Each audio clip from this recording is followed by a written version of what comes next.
Now, is it true that the first gig you played with them didn't go all too well? No, it was fine. You know, I read it somewhere. So. it was before I had really developed my own mask. You know, I had a lot of face, like almost like corpse paint, but with like liquid latex kind of like around my head. But that didn't go well. Let's put it that way, because I had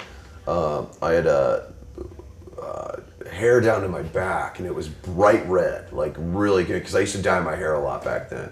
And the stuff that I had put in it melted. It was one of the hottest shows we had ever played, and everything melted on me, man. Like it was like everything that I had spent hours putting together just melted. And then I did the biggest fashion faux pas for Slipknot. I took my shirt off, and oh my God, I near the end of it. So yeah, it was the show itself musically I thought we went really well. But then again, I hadn't been in the band that long. You know, I'd only been in the band for about 2 months, and there's a certain philosophy that you kind of have to learn. It's a trial by fire with Slipknot. There's a certain way of thinking and a certain way of looking at things, and eventually I kind of got there. How long did that take? It took about another month. Let's put it that way. Because was it difficult to step in then after they had their core set already? It was weird. You got to realize we all knew each other. Okay. You know, we had known each other in the scene. You know, and I can remember doing shows with Joey and Josh Brainerd, who was the original guitar player, and Craig actually. They were in a band called Modifidius, and I had done shows with them before. I'd done shows with Paul. In passing, and Andy, the original singer. So I knew all those guys, you know. I actually went to high school with Paul's brother, Tony. Like, we were good friends, you know. So we knew each other through, like, all these, like, weird different back channels. And we all hung out at Clown's Bar together, you know. So we all knew each other, you know. So when I came in, there was a moment where it was like, it was kind of getting to know each other. But then once they saw my dedication to everything, to making myself a better singer, a better writer. Like, I mean, I was dedicated to being the best at what I did. And once they saw that, like, that was it. There was no more tension. Now we kind of have to, in the interest of time, kind of have to skip over the records, or not skip over, but cover them quickly. Okay. So the first record, it kind of got you on the map. A lot of word of mouth attention, and so how do you look back at the first record? I look at it very fondly, to be honest. That's really one of the only memories I have from then was making the album, because then after that we just went right on the road, and that's a blur to me. Like the whole, like we were on the road for 1.5 years, just playing and headlining all of a sudden, and then just like all of this success kind of like pouring on us, and we're just like So now I can look back at the album, and that's one of the true memories that I have, is making that album. And I'm very proud of the fact that 16 years on, it's still very powerful. And I have kids come up to me all the time and just tell me how much they love it, and they've just bought it. And it sounds like it could have come out yesterday. And then the next album, Iowa? Iowa is quite heavy and quite dark. I'm proud of it now. At the time, why not then?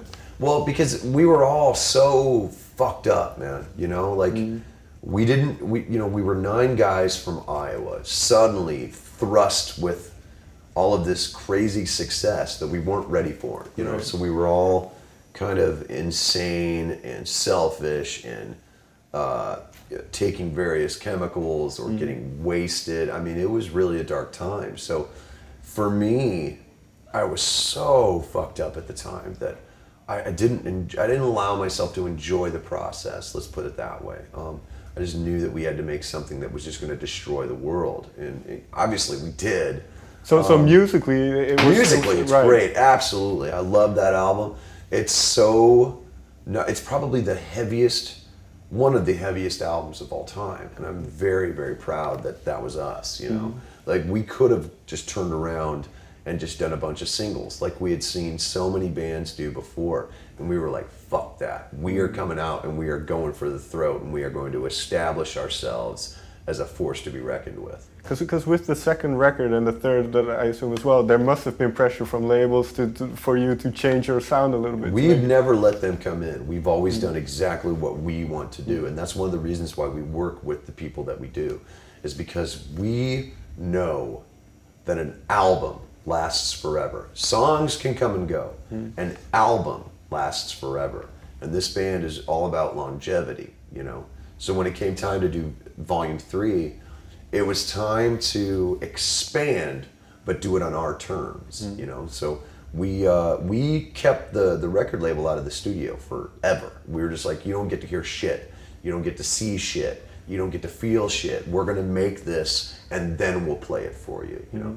So Volume 3, again, was difficult for me because I was kind of pulling myself out of that alcoholism and drug addiction. Right. So it's, you know, the first half of making that album was really difficult for me. But now, listening back, I don't like the sound of my voice, but I love some of the stuff that I recorded. Let's put it that way. And I think overall, it's a fantastic album. What did you like about your voice? I was trying something different, you know, like I was trying something different with my throat, because I've always tried to do something different on every album, you know.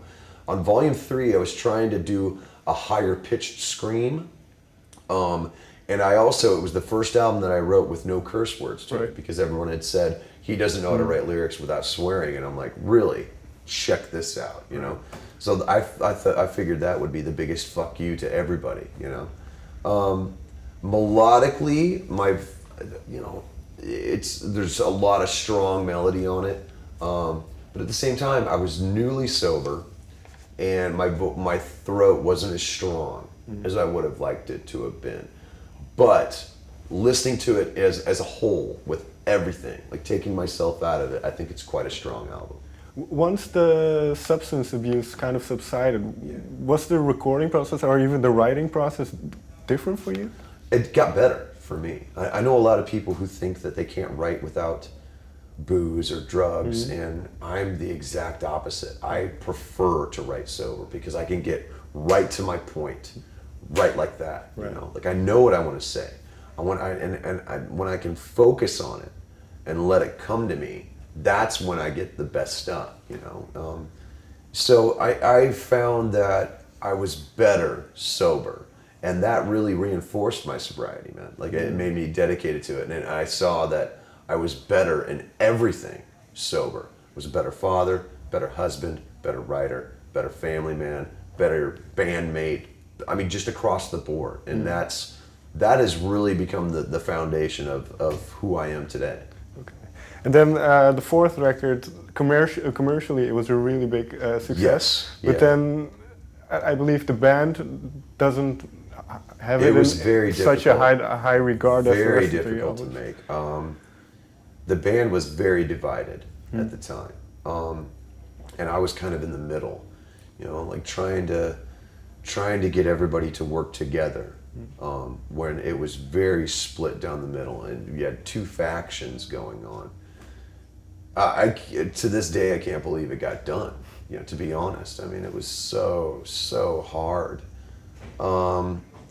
And it, you know, there are a lot of regrets with that album, because, and I can't speak for everybody, but I know myself that I didn't try harder to get everybody to work together. There was at some point you just kind of have to throw your hands up and be like, there's no more, I can't do anything else, you know? So for me, it was hard doing that. It was hard, but I think there are some great songs on that album. I definitely do. There's some stuff that you will probably never hear live. However, there are some fantastic songs on that album. Was the vision, was that mainly musical? It just wasn't a vision. Okay. You know, like it was just us trying to, you know, when you're doing this, you know, sometimes it works and sometimes it's just this, you know, and unfortunately we all had walls up around us, and we just couldn't get through to get on the same page, you know, and there are certain people who are more at fault than others, but for what it was, I think it's a testament to the fact that we would not allow anything to beat us. that we actually got the album made. So, you know, it's kind of reflected in the name. You know. Right. But then a year later, tragedy happens, and then Paul passes away. Yeah. So, what was the mindset at that point? You had a record, not everybody was too happy about it, and something like that happened. So, so where was the band at that point? It was a very, very dark spot. Let's put it that way. And you know, teetering on the brink of just saying, well, you know, what do we do? You know, so I can say there was never talk of breaking it up, but I can also say that there was a moment where we all kind of looked at each other and went, well, what do we do? You know, and I think going out and doing those Sonosphere shows helped us kind of figure that out and get back on the right path, you know, as a band, you know. In what way? What did you discover? We discovered that we still wanted to do it, you know. We discovered that we still had passion for playing live and getting out in front of the audience, you know. And if you can't do that, then, you know, especially after losing someone so, a person who's so key to that band, then you should always call it a day. Like, if you can't find the joy from the fans to help push you to that, then you should never keep going, because it's always going to feel forced. And luckily, you know, the fans came in and really helped get us back up on our feet, you know.